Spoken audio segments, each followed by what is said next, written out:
space. Well, not really. Take two. Here, in the Mitten State. Welcome to Code 47, bringing you all things Star Trek, spanning the quadrants, the best thing since the neutral zone. With your co-captains, Charlie Carden and Alex Terry.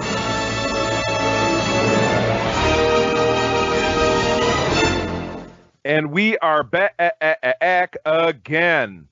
Ladies and germs, hello. This is the Code 47 podcast over on the Secret Friends Unite podcasting network. I am your humble servant, Trek Lord of West Michigan, Captain Charlie Carden, USS Grand Petoskey, joined as always by my sidekick, I wouldn't even say side man. He's my brother in crime, my PIC, Trek Lord of the North, the Jedi pirate captain, Mr. Alex Terry. Alex, how the hell are you?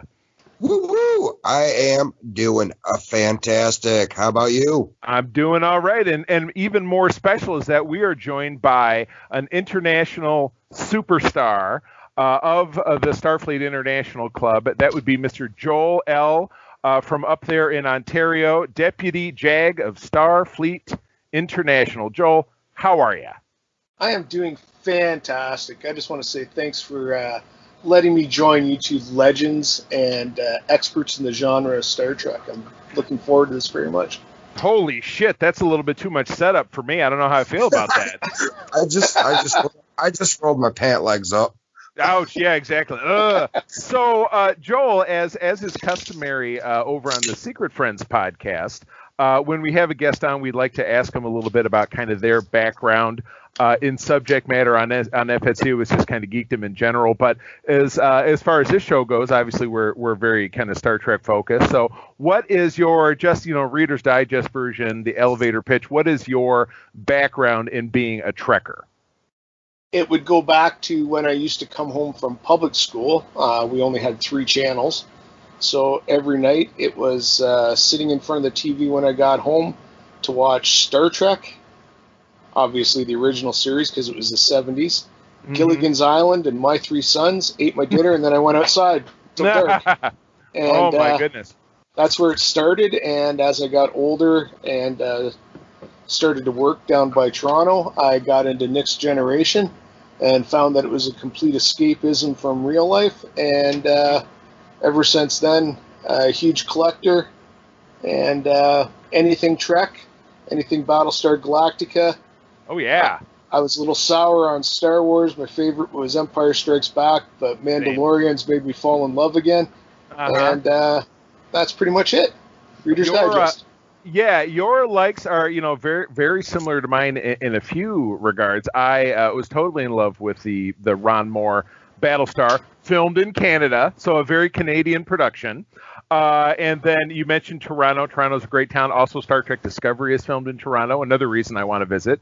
And then, yeah, I have dealt with some similar comings and goings, souring with Star Wars. Empire's my favorite, and The Mandalorian threw me right back in. So we just have a whole lot in common, and I really dig that. So cool.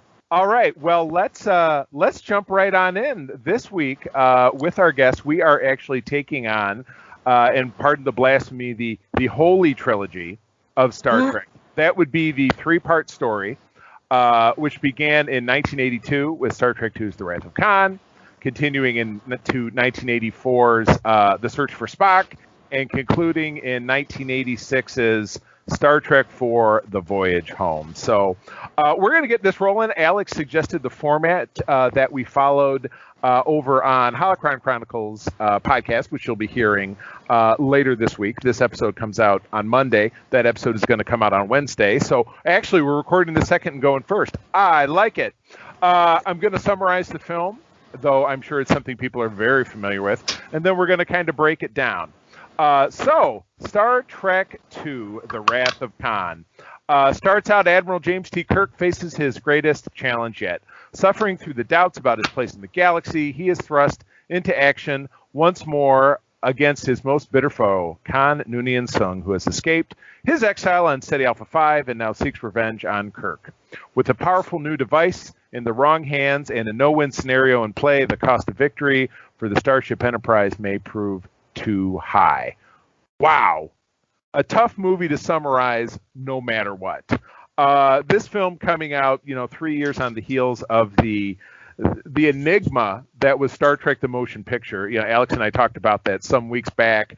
Back when we thought we were recording an episode about Star Trek: The Next Generation, and somehow we were not, which was a kerfuffle you'll hear when we go back and do the front half of TNG that you'll hear the next episode after this one. But this was a film that it's got a fascinating legacy story. Filmed by Nicholas Meyer, who had a background in sci-fi, I believe, with not Somewhere in Time, but it was a movie about time travel that starred Malcolm McDowell, and it's just escaping me. That was his first big piece of work. But he came in and made this movie on a relatively shoestring budget. And I'd have to look up the specifics, but that's one of the most famous things about it, is that he made it for a limited amount of money. It was back in the days of practical effects, but he still achieved what still many people consider to be the finest of the Star Trek cinematic efforts out of the 13 films they eventually produced. So, talking about highs and lows, my God, the emotions, the production design, this gave us, and even really segueing into the legacy of the franchise, this gave, and April and I were watching Star Trek 4 to finish out this rotation. That gave us that monster maroon uniform. That would be the maroon jacket with the clasp, the belt, the boots. It's just the most, to me, and again, Joel, I know you and I are very much cosplayers of the same wavelength. We do uniforms. We really like specific, correct, machinations when we're doing those. That monster maroon is something that's very difficult to get right, as far as the color and the wool and the different accoutrements that go with it. I found that to be a pretty serious thing that they accomplished, again, for a movie that didn't blow a lot of money.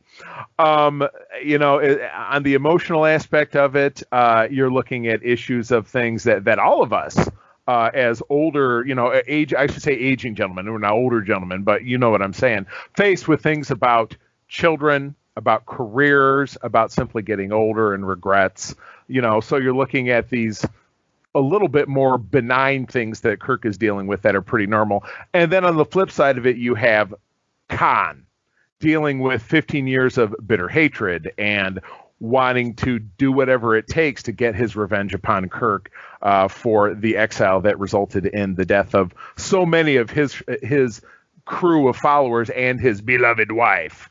That damn SETI Alpha Eel. Oh my God.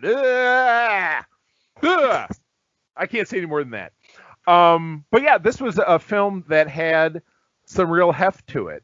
And you wouldn't have necessarily at all seen the end coming. Again, I doubt that I saw this in the theater the first time around. It was 1982. I was 6 years old.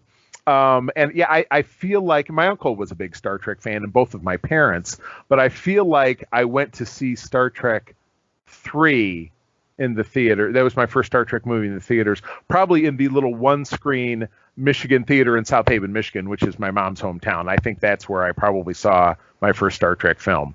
So I saw this one after the fact, or exactly how, but couldn't have, like, if I was watching it today for the first time, I would not have said, oh, they're really teeing it up to kill Spock off at the end and have him make the ultimate sacrifice to save the crew. So that, I'm sure, was of a tremendous shock and revulsion to everyone who was watching this deal. So it really had a lot of heft, but was obviously set up very poignantly in the end with the fact that, they launched his body into space. It lands on the Genesis planet. The torpedo, the Genesis torpedo created this planet, which is a bastion of new life. And from that, who knows what happens. So nicely set up a follow-up, but not in a way that I thought was too heavy-handed to really clobber you over the head. So, the tenderness between Kirk and his son, I have an estranged son. My son, Noah, I've not seen him in several years. It's a long story. It has to do with my ex-wife. So I see that. I see any father-son stuff. Joel, you mentioned how much you loved Battlestar Galactica. When I see things between Lee and his father, between the admiral and the major on that show, I always get choked up. I think about my son. Yeah. So I see Kirk and David with that scene at the end, and it's Niagara Falls for me, whether it's really or it's on the inside. You know what I mean? So tough stuff, a lot of emotions, and Star Trek to me is at its best when it's playing with those emotions, and I really really touched by it. But to me, the best is still yet to come. So that's my input. I want to kick it over to our guest next to kind of get his highs and lows. So for me, I had waited impatiently for the motion picture, and as much as I tried to love it and defend it, it was the only new Star Trek that had come out in a decade, right? So when this movie came out, I was, how old would I have been, 13? So I did get to see it in the theater, and I was just amazed, and it was the excitement and the battle scenes and the explosions, and you didn't even have that in original Trek. You had battle scenes and you had fights, but not to that degree.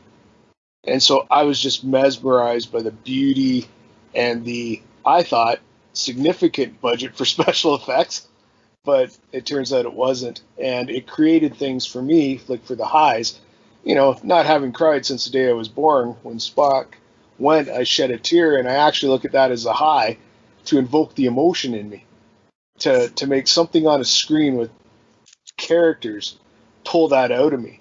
I thought it was just amazing that a movie could do that, especially as a teenager, because, you know, teenagers are tough and cool and they don't cry, right? And then if I had to say a low in the movie, I'm hard pressed. Like, even, you know, you get haters that get on about you know, Chekhov never met Khan in the first movie and all that stuff. I don't care. It was Alex's big hang up. Big hang up. I was just thinking Chekhov didn't come into the second season. I mean, what was going on? Was Khan in the bathroom for a long time? You know, if I might interject, there is a kind of a fun pet theory, and it's not canonical by any means, that someone says, oh, maybe, and I think this showed up in a book, which, as we've talked about, is always non-canonical, with the very extraordinarily rare exceptions, that, Chekhov was a security officer during his first year on the Enterprise before he was on the bridge, and same thing exactly. He was using the restroom, and Khan was waiting on line, and he made him wait too long. So when he came out, he said, I never forget a face. This guy, I need to take a dump, and this guy's in my way. So that could be it. You don't know. Plausible enough, isn't it? Oh, they could have been at the gym. They could have been at the snack shop. You don't know, but they were there. That's all that matters. So, you know, I think what I took out of this is, to me, that initial 5-year mission has been done. Mm-hmm. The whole crew, the senior staff, is getting older, and you look at the underlying little Easter eggs that are popping in there, like Spock's gift to Kirk, War and Peace, which he held way back and was, you know, doing the arm length to read it.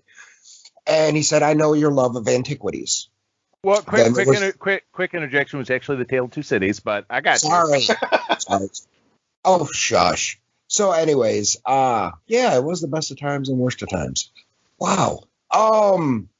So then you get the glasses, and such like that. So for me, watching this, as I watched this as a kid and as a young adult, but as an older adult, I'm kind of getting like the vibe, you know, like you're not in your 20s anymore, you know, you're starting to feel it. It's starting, you've seen a lot. You're starting, the red alert codes are starting to pop on your body. So that was something that I've kind of taken away from this, watching it later in life. But the whole movie was the Kobayashi Maru. It was, they were in an unwinnable scenario, and the heroes had to win. And that, to me, you know, when take away the sweet ass Reliant and Miranda class, but take it to where Spock leaves the bridge and he beelines to engineering, and he goes in there, and like Joel was saying, you know, it drew the emotion out of you. But the scene from this that is the highest for me, that just sticks with me, is all these guys holding Kirk back. like there was that weird guy holding them in the middle. Like, yeah, right. Like, you needed that third guy. Like, bruh, but come on. Yeah. It's a little too Yeah, technical. and then Scotty's like, he's already dead. He's already dead. So Spock's, giving his, this is my solution from the Kobayashi Maru. What did you think? Mhm. I have always and will always be your friend. And then Jim comes out with this. Of my friend, I can only say this. Of all the souls I have encountered in my travels, his was and you got that Bill Shatner, like pause in there. And then he's like, human. Like he's trying to hold it together. But to me, that was, and then the bagpipes when they're, that just gets the waterworks going. I mean, there's nothing sicker than seeing a fat man weep. Right. Why did you film yourself? Were you looking in the mirror while you were doing it? Is that what you meant? You know what? I will watch it again and film myself and put it on the Petoskey website. It would be great if you didn't. Thank you very much. Oh my God. Any other thoughts, gents, before we move on? As a child, and I was talking to you about this earlier, my favorite Trek film was The Voyage Home, because not only are they back on Earth, but they're in the 80s. But as an adult, Wrath of Khan is my favorite. I hear you. Exactly. And you know what? Saying that really leads us into talking about the next film, which is my personal favorite. So this is 1984's Star Trek III, The Search for Spock. Admiral James T. Kirk's defeat of Khan and the creation of the Genesis planet are empty victories. Spock is dead and McCoy is inexplicably being driven insane.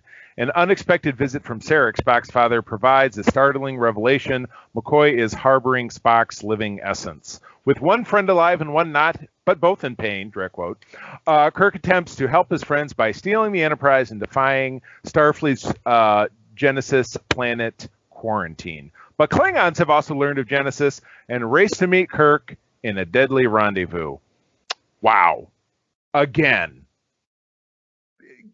Tee up the waterworks. Things that, in 1984, I was 8 years old, and you had, your summer of movies, which also gave you Indiana Jones, The Temple of Doom, Ghostbusters, and another of other films. So it's not like this was necessarily mobbed in there, but I mean, at that age, Ghostbusters was like my favorite movie this summer. And of course, Temple of Doom, even though it's of course not as good as Raiders, but we don't need to talk about that, being that I'm such an Indiana Jones-ophile. But echoing what Alex had to say about Star Trek II, for me, this is without a doubt my favorite Star Trek film. I think in a lot of ways it gets overlooked because it's wedged between the crazy wild excitement that is Star Trek II and the fun romp in a lot of ways that Star Trek IV turns out to be. But this one is, lumped in with even more father-son stuff, which just like, oh, can you just stab me in the heart more?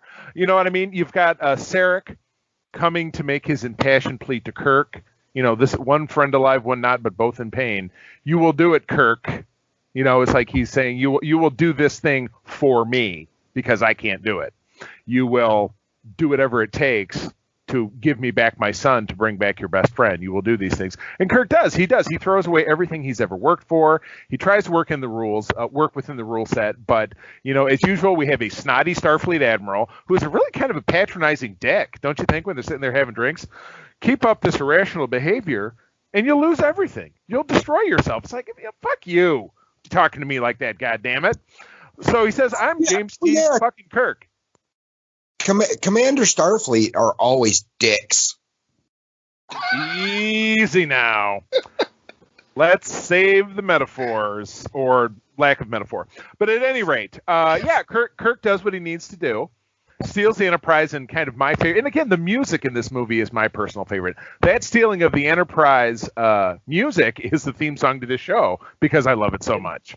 Had it reworked and had the superb Ryan McConnell, who's a member of the League of Enchantment with me, do our voiceover over that music because I liked it so much. So you also get the really obnoxious James B. Sicking, who is later the father of Doogie Howser and Doogie Howser, as the very arrogant. God. You didn't even know that? Oh, come on, bro. Put that together. Well, and the guy who's sitting at the helm is actor Miguel Ferrer, who is a character actor who's been in a million things. He had the great line in Hot Shots Part 2, "War, it's fantastic." Yes. He was also a close personal friend of Carrie Fisher, which is just kind of like, you know, people who know people. He also passed away a number of years back. I think I know exactly what from. But at any rate, you know, they get to the Genesis planet, and you're face down. But what I think is personally the best villainous Klingon we've ever had, which is this superb Commander Krug, played by the indomitable, before he was in Back to the Future, Christopher Lloyd, the first time machine. But we'll get to that later. You know, and this is also an introduction to the Klingon bird of prey, which becomes the most venerable the Klingon vessel of all, simply because the footage from this gets recycled 50 million times in DS9 and then in TNG. But also, in case, you know, don't miss it because it was before he was a big star. The only Klingon that survives is played by John Larroquette of Night Court, my favorite sitcom of all time. Yep. So, yes, I do not deserve to live. Fine, I'll kill you later. But yeah, this was I very famously, it was pointed out to me that this is one of the only times that one of Kirk's famous fake outs does not work. Because, you know, they get into a pitch battle with his ship. The Enterprise is hit in such a way that it's completely crippled, and Kirk tries to talk his way out of it, and the Klingon says, "Yeah, I'm going to call bullshit on you. I'm beaming over, and we're going to kill you." And Kirk still gets his way out of the no-win situation by doing the unthinkable, setting the Enterprise to destruct, beaming down to the Genesis planet when the Klingons beam over, and they all get blown up. But in the time in between, before that, on the planet, because of Kirk's inaction, or just for the fact that he was there at all, Kirk's son David, who's on the planet with Savick and the reborn Spock. Guess I skipped that part. I guess in a lot of ways I'm assuming people have seen the movie, but we're just kind of breaking it down. Sorry. I'm a little stream of consciousness here, so I apologize. His son is murdered by one of the Klingons. So Kirk, in essence, loses everything that matters to him within the span of these two films. He's lost his best friend, he's lost his newly discovered son, and now he's lost the real love of his life, the Enterprise. So he's given it all, and then in final combat with Krug on the planet, he is victorious. They manage to escape the planet with Spock alive and make it to Vulcan. And again, you get a great scene with Sarek being questioned by the High Priestess Talar, who is capable of performing the Feltor-Pon, the refusion, so taking what is in McCoy's brain and putting it back into the blank slate that is Spock's body. And she simply says, Sarek, the body of your son lives. We can restore it, but your request is not logical. To which Sarek says, and as fathers with sons, we all understand. He says, "Forgive me, Talar. My logic is uncertain where my son is concerned." God damn it, that doesn't hit the nail on the head for all of this. You know what I mean? For all of it. When it comes to family, when it comes to sons, when it comes to friends who are brothers or sisters to us, we'll risk it all. And to me, that's what this movie does. Obviously, in the end of it, it's successful. Spock is restored, though obviously he doesn't spring right back to being himself. But to me, that's really what this underscores. And I feel like there's almost no greater moment in all of Trek than what is symbolized within the course of these two movies. Friendship, sacrifice, what really matters in life. It's not things, it's people, it's heart, it's having to make the impossible choices. To me, that's what makes this the best. That's me. I feel it. All right. What does Mr. Joel think about this? Yeah, please. Well, see, I fell into the bad, and I'm sure you guys are going to rip on this, is the odds were bad movies. Ah, come on! And the evens were great movies. And so when I did watch it, and prior to the show, it had been probably 30 years. When it would come on, I would just walk out. So I've watched it a couple times in preparation for this. And I remember as soon as I started watching it, do you guys remember the television show Taxi? Oh, Absolutely. With Tony Big Danza? time. Reverend Jim. Absolutely. So when Reverend Jim started talking, that was all I could think of. Eh? And I was like, he looks so good. I was devastated. Because, again, with 3 channels, you watch the same show a lot, right? And so I was like, what is this? And so I couldn't take it seriously. But anyway, saying all that, and it's different for everybody, but having been such a huge fan of the show, 2 things that really stuck out in my head were when the Enterprise went down and was zooming through the air, that choked me up because I was like, you can't destroy the Enterprise. It's like, in 1978 when the Cylons attacked the original Galactica, you can't destroy the Galactica. You can't do that. Long before we got into the A through J or whatever we're at now, right, with the Enterprise. Right, So exactly. I was devastated with that. I didn't know personally what they were going to do. And the other part that really stuck with me was Kirk reacting to David's death. Kirk was taken over by people. He would act crazy. He's split in half. He loses half his personality. All kinds of different things. But to actually see him have emotion, and emotion like that, like when he did in Wrath with Spock, he still held it together. Do you know what I mean? Exactly. He was there, but he had control. His friend was dying. But in this movie, he was falling on the floor. And he issued a command, and then he's leaning in his chair with his head down. And suddenly, Captain Kirk became human to me. Right. Precisely. Yeah. And so that movie, of course, I love the Bones interactions and the comments, and Scotty doing all his work, getting the gates open when they're stealing the ship and all that kind of stuff. I enjoy all that stuff that I didn't remember. And I don't think it was as bad as the press that it got for being an odd-numbered movie.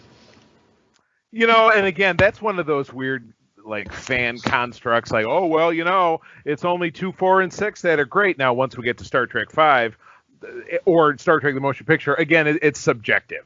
It does in some ways seem that way on the whole, but then when you get to Star Trek Nemesis, which is the 10th movie, that's utter garbage. There's nothing that's good about that film. No, come on now. Not at all. Ouch, that was a classic. Come on, man. But things that we can break down further in different times. But anyway. So my whole spin on The Search for Spock, I loved the opportunity that the senior staff got, because if you can look me in the face and tell me Bill Shatner wasn't the camera hog on the original series in these movies, you'd be a bald-faced liar. James T. Kirk, he's the hero. But watching the rest of the crew, like Chekhov, Uhura, Scotty, Sulu, and they got their chance to get their character arcs in there. And one of my favorite scenes in this movie is when they're going to get Bones. And there's that dick sitting behind that desk that yawns, and Sulu's like, we keeping you busy? And this dude stands up and he just towers over Mr. Takai. And he's like, watch what you say, Tiny. and then don't call me Tiny. He's getting his ass whooped.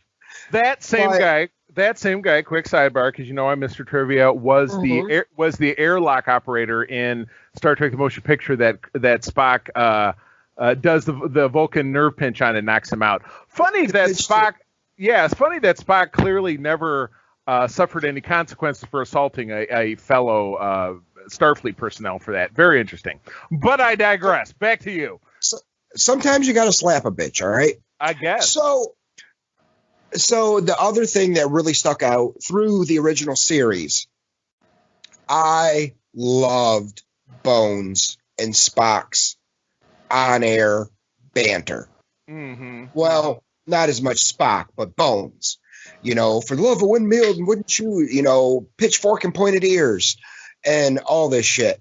So the fact that they took Spock's kata, or Spock took his kata and put it, Katra, sorry. I was going into martial arts. Puts his katra into McCoy.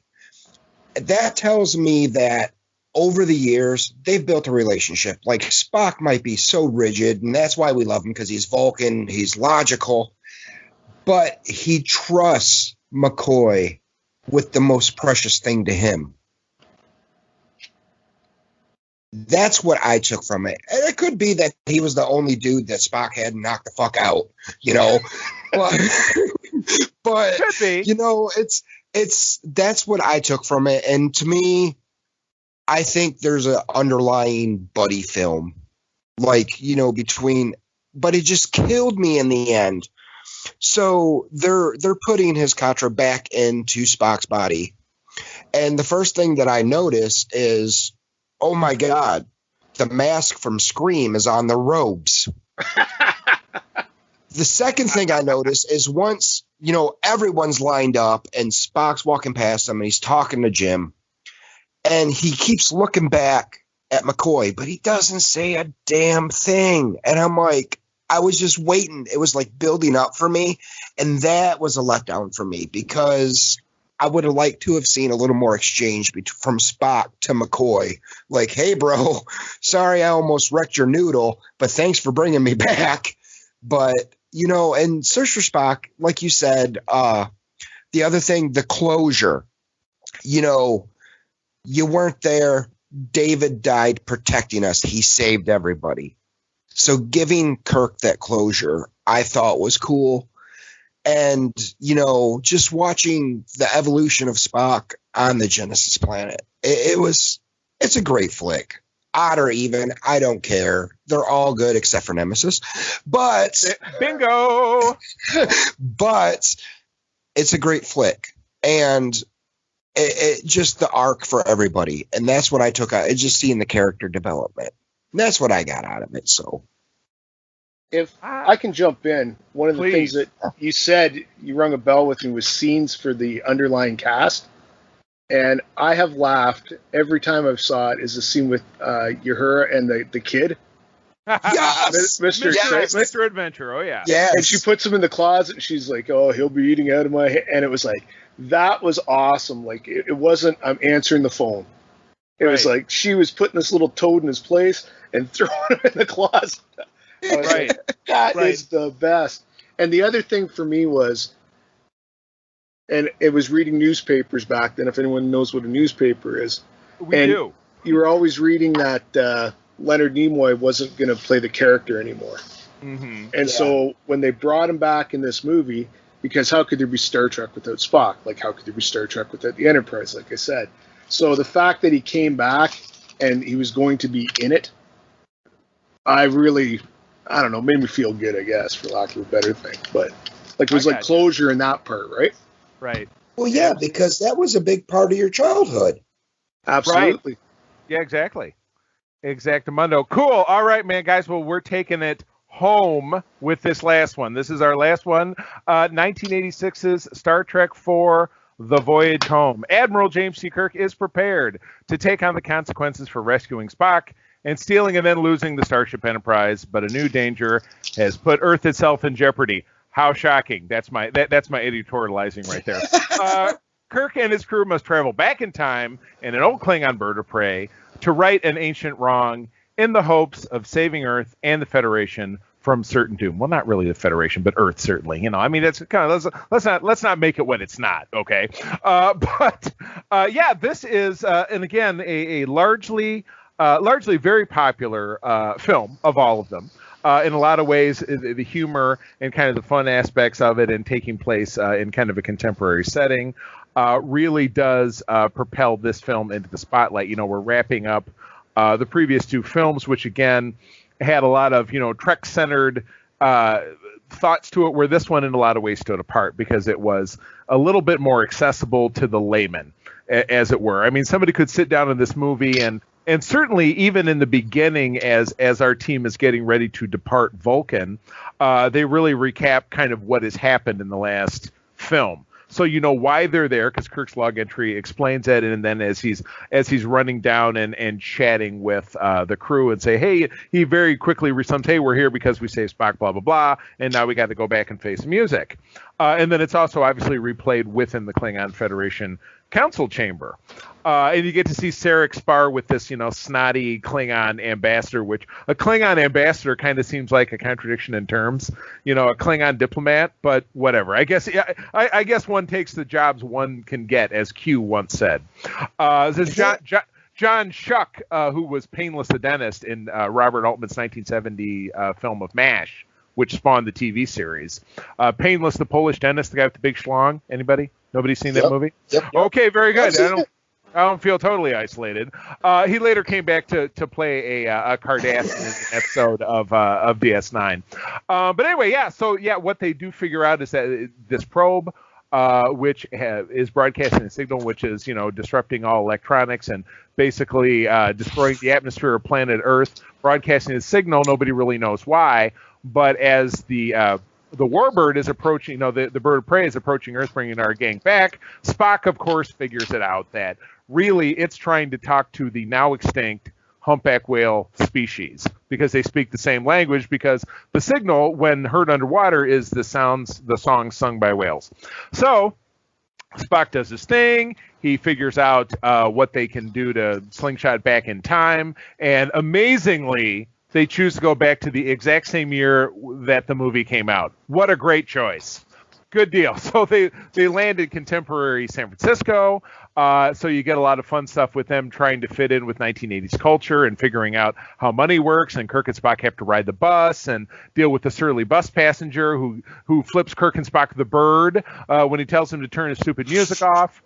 And, Kirk, of course, woos a woman who is instrumental in helping them beam not only two humpback whales, onto their ship so they can escape, but the whale happens to be pregnant with a calf. So now they're bringing 3 whales back to the present. And of course, ultimately, they are successful, and they go to stand trial in front of the Federation Council. And the Federation president says, yeah, you know what? Here's the charges.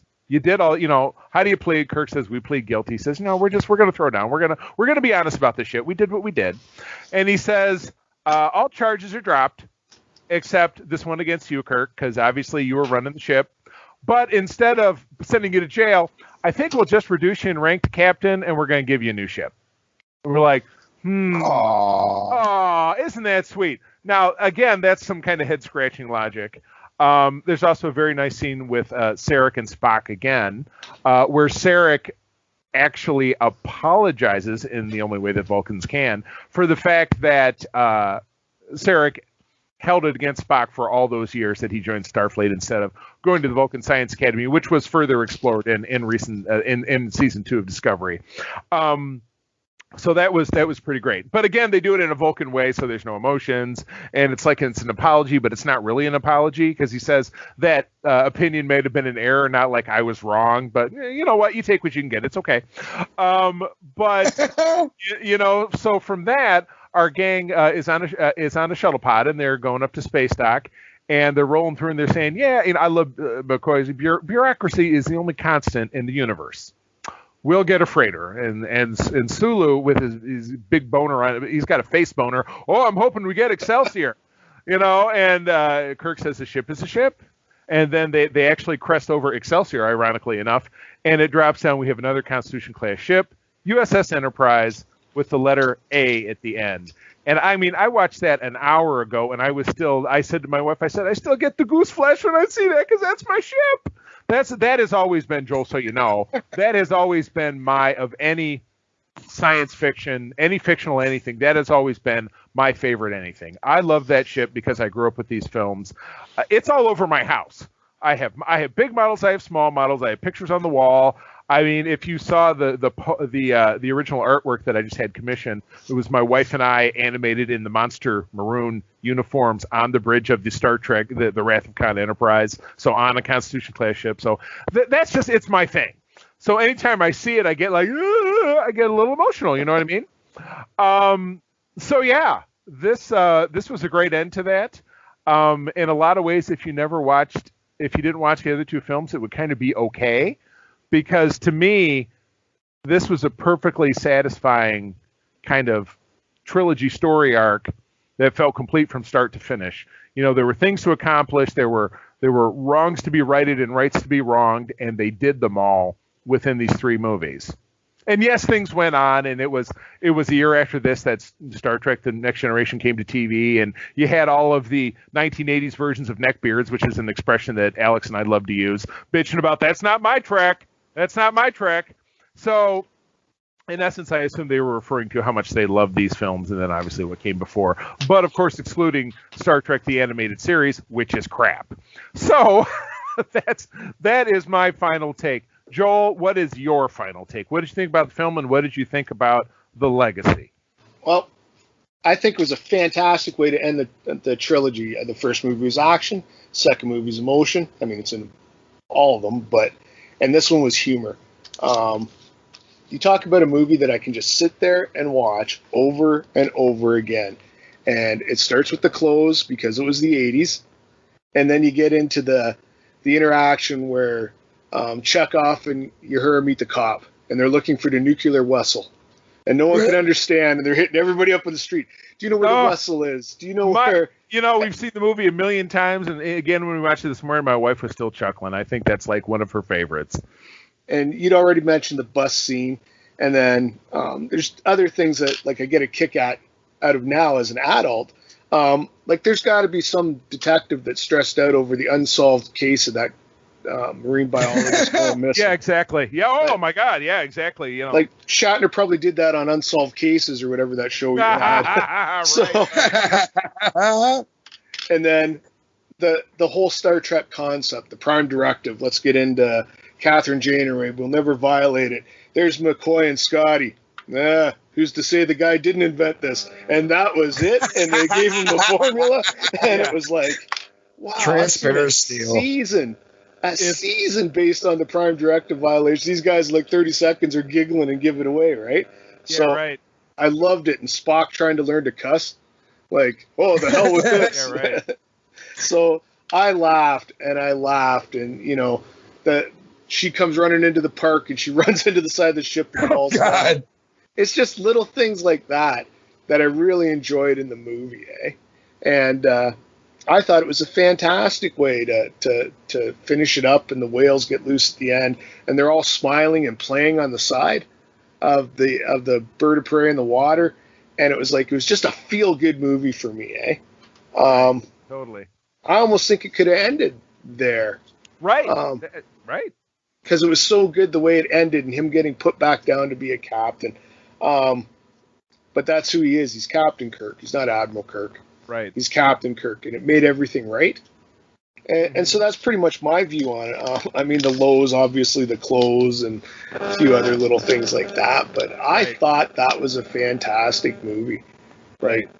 Just even the doctor scene in the hallway where they're... Oh, yeah. Remember that? Yes. The kidney dialysis pill.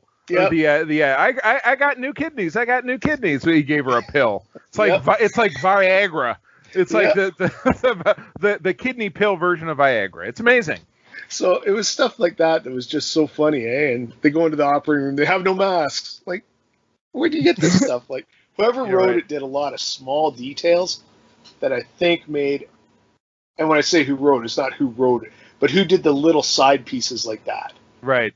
Whoever's responsible for the in-house jokes, and to me, that's one of my favorites. Eh, I just it's a smile from start to finish. Eh, so well, I'm with you on that one. The inside jokes were like the backbone of the movie.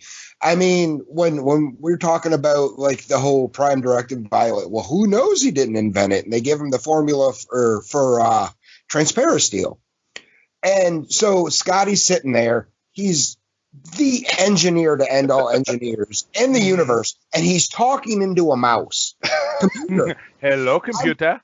I'm dying. I'm dying. It was so funny. And then, the escapades when they're like on the Enterprise, the nuclear vessel. So it was cool. But to me, this whole flick and the time frame it came out in, this was Roddenberry morality play. Because just the little things like they come up on Earth. And when they come out of when they all wake up from their time travel, and Kirk's like, it's Earth, but when is it? Well, according to the level of pollution, I would say it is the late 20th century. So that's when you get the Roddenberry morality play. And the message to me, and this was because, I'm a little bit younger than you guys. Like, I was a Save the Whales kid. The oceans are what we need. To this day, I still donate about $2,000 a year to Sea Shepherd. I'm not an eco-terrorist. Stop it. Come on now. Confessions. But yeah, it's a morality play. Like, we need to start watching what we're doing with our planet, because we only have this one rock right now, unless Elon can really get his head out of his ass and get us to Mars. But that's what it is to me. It is a huge, the extinction of the humpback whale, and that was a huge issue. Like in that time frame in the 80s, that's when all this started coming about. And I think it was Roddenberry doing his thing, like only Roddenberry can do, and telling that tale and showing how we can fix this. Right. This was my favorite movie as a child. We had it on VHS, and I literally watched this movie so much that I wore the tape out in the cassette. It's hilarious just thinking of this technology from not even 40 years ago that is so absurd to us now, because everything we watch is just streaming over it's just air. It's not even air. It's electricity. It's electricity and buffering and the cloud, because that's where all the movies. So you could watch another 50. You could have it on until your TV burns out. That's the only thing, So, but yeah, back in the day it was tapes. I remember my wife telling me about my stepdaughter when my stepdaughter was a baby. It was buying maybe 2 or 3 copies of Toy Story because they wore the tape out. So the same kind of thing. So this was your Toy Story, is what you're saying. Oh, pretty much. I mean, and I can go one better than the VHS, because I remember watching Bachelor Party on Betamax. Gentlemen, start your boners. I would name the episode that, but I don't think it would fly on publication. So.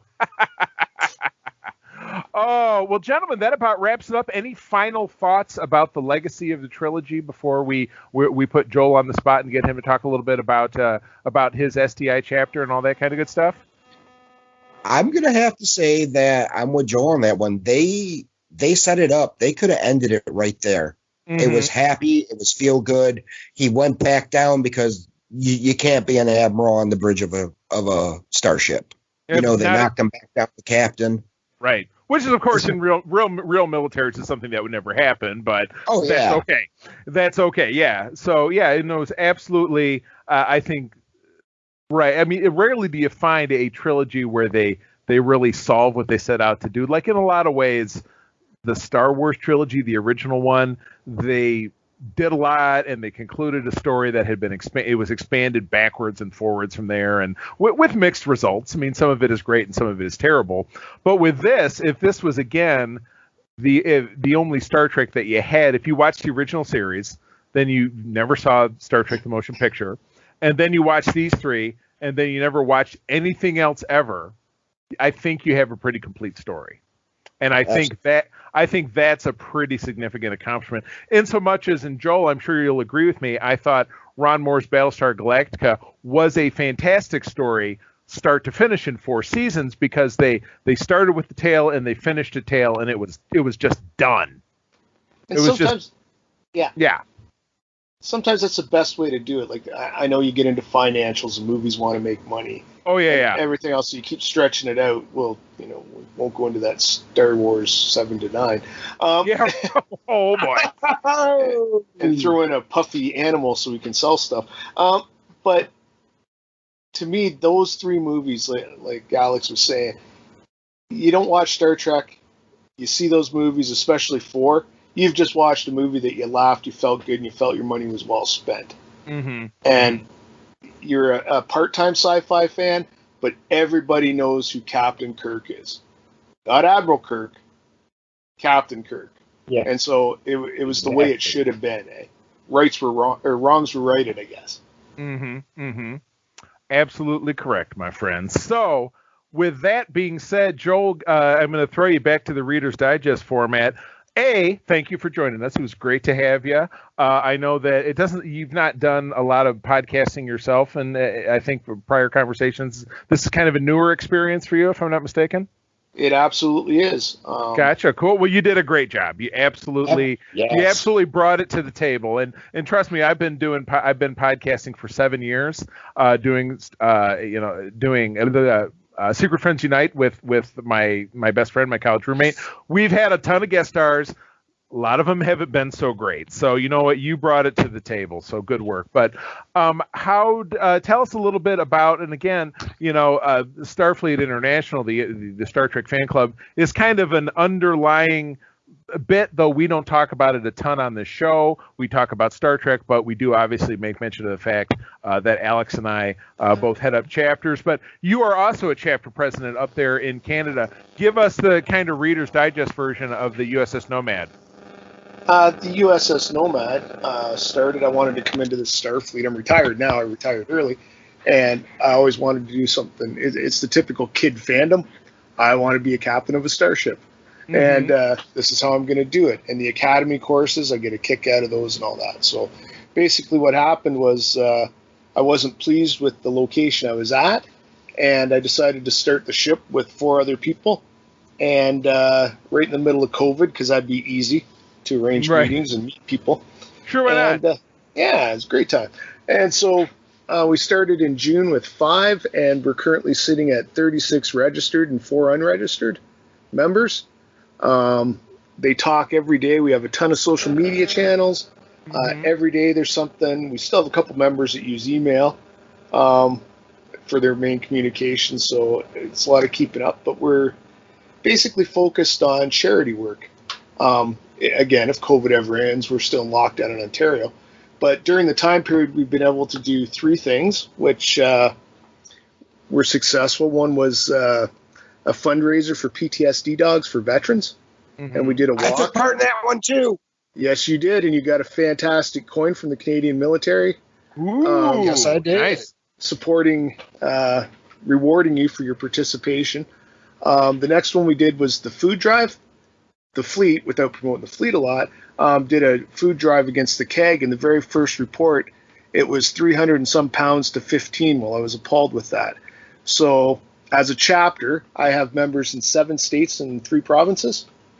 And even in Ontario, some of us are 8 or 9 hours apart. We had 18 members participate in the food drive, and we made donations to 11 communities over the weekend and raised over 350 pounds of food in that short time period. That is amazing. And we ended up being the top contributing ship in the fleet for a new fleet. And now, as it's almost February, we're doing a coldest night of the year walk, which is a virtual event on, I believe it's the 20th or 22nd. And that's to bring attention to homelessness.